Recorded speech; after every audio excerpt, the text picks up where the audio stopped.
बसंती, हमको पता है तुम नहीं नाचेगी, लेकिन आज होली है। होली के शुभ अवसर पर तो डांस कर।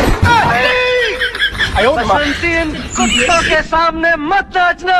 साला, तेरे कारण मैं 10 साल से डांस नहीं कर रही हूँ, लेकिन आज होली है, कम से कम होली के दिन तो डांस करने दे। गब्बर, लगाओ गाना।